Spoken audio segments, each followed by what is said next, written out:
Mr. O'Neill. Lou and I have become fast friends, as I would simply say most of us would feel the same ourselves. He's a remarkable spirit. Sophia, this gentleman, I may embarrass him when I say this, this is a warrior with many eagle feathers. So when he speaks from the stickiness of witness. Now, do you remember in Catch-22 how Sir Ryan was bitching about 44 nations in this net? We're talking 1,176 nations. I love this man. He's beyond human. He's got a spirit that's younger than any of ours in the room. Mr. Lou O'Neill.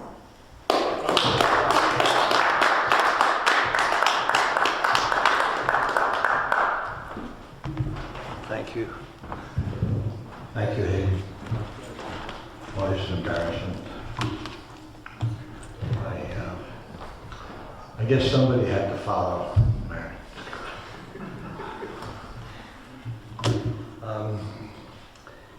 You know, it's easier to fool somebody than to convince somebody that they've been fooled. Mark Twain. Supposedly Mark Twain, because the same publication said, don't believe what you hear on the internet. Abraham Lincoln. So. You know what? I hesitated to lighten it up a little because I only did it because Hayden set the tone for what I have to read tonight. It's called Stop Fooling with 9/11. There's two ways we are fooled. It's really simple. I must have missed it in school. One, I am told a lie, and I believe it. Shame on you.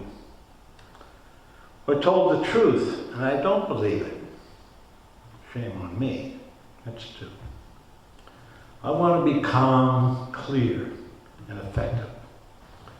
Done my homework, watched lots of films, read many directives. I want the closure and truth to set us all free. Answers for prosecution and accountability. You want the truth, son? You can't handle the truth. Thank you, Jack.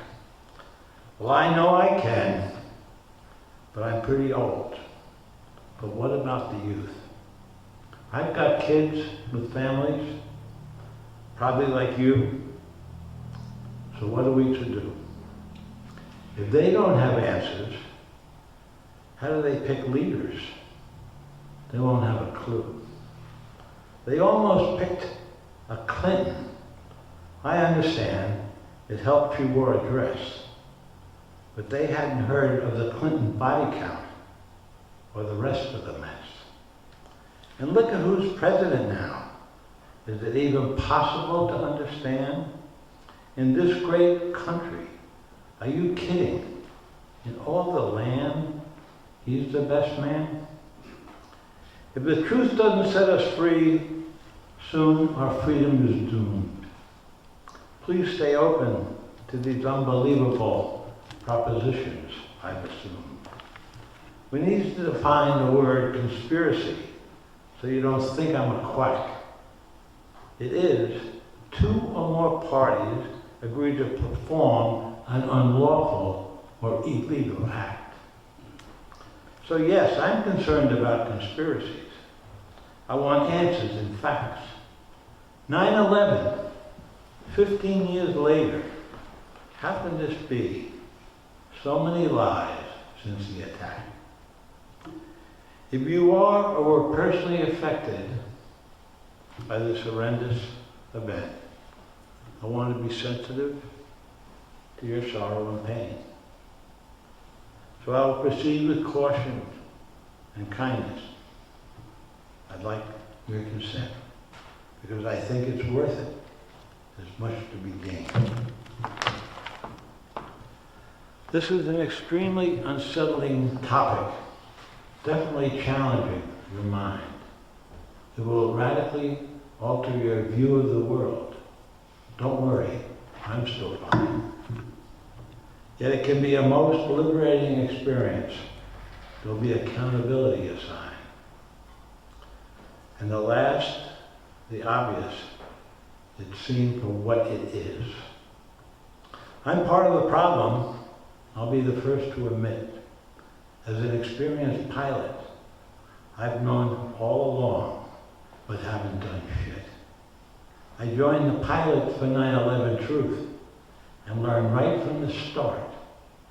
Hundreds of pilots who flew the same aircraft tore their stories apart. They disputed what's been told. This was only the aviation part. I've read reports from architects and engineers for 9/11 Truth. They all agree. They challenge the validity, if not disbelief, of what was presented by the NIST, National Institute of Standards and Technologies, made a joke of the 9/11 report. The architects petitioned reopening the 9/11 Commission, get the guilty to court. I've still got questions. Yes, I still have quite a few. If you stay open, you'll have some too. This is not just a theory, but it's about fact. Please, please, please remember that. So many did the work. The information abounds. You could never even imagine the things that I found. A hell of a lot more than 3 buildings on the ground. I won't bombard you with facts and information that are easy to see. I've been gathering so much from so many that have gone before me. They are readily available if you're willing to look. Just check out the internet, and there's plenty of books. The information is so available, the evidence profound. Just Google 9/11. It's easily found. Like many of you, my life is a series of priorities. Constant adjustment, mostly about me, trusting authority. But I am now obsessed, convinced it was an inside job. I look through the glasses, trying to identify the elite and the criminal mob. Let's start with the towers. How or what made them fall? What in a building explodes and burns for days? Something they install. Then building 7, not even hit by a plane. That afternoon, it falls in place, unable to explain.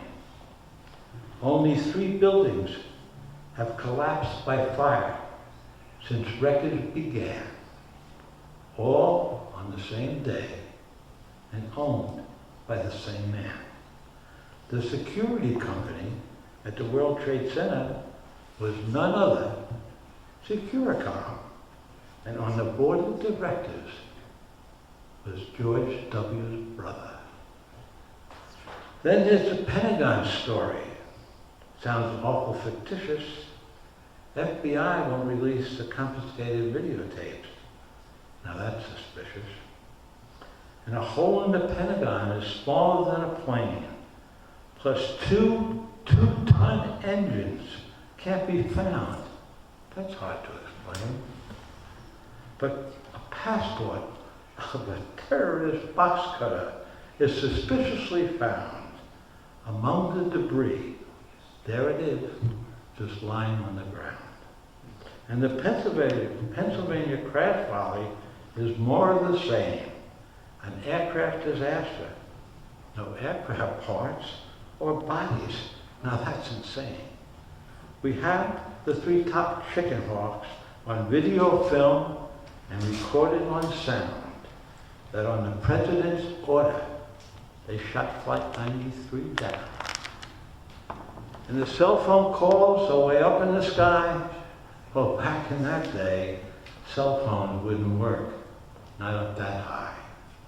This is only a taste, almost unbelievable, of what you will find, but you have to care and take it on with an open mind. I've got questions, yes, I've got questions, quite a few. If you stay open, you'll have some too. This is not just a theory, but it's about fact. Please, please, please remember that. So many did work, the information abounds. You could never even imagine the things that I found. A hell of a lot more than 3 buildings on the ground. The government can't kill people, can't be charged with murder made to pay, but there are elected and non-elected officials who have a lot more to say. Yes, the highest of places with power and prestige have pushed justice away. No one's been held accountable or subject to prosecution. The families of the victims need justice and closure to watch their execution. Have you heard me? Are you awake, aware? We have a hole in our center. Painful emotions, confusion, compassion, anger, rage, fear. Are we afraid to enter? That was in, but what about now? I want to do something, but I don't know how. Many of my questions are answered, but I don't know about you. So my dilemma right now is, what the fuck can I do? I'm confused and angered, and I'll tell you why. My country's been violated by 4 planes in the sky. Look what's happened since that horrific, tragic day. We must demand what, where, why, how, when. Make the guilty pay.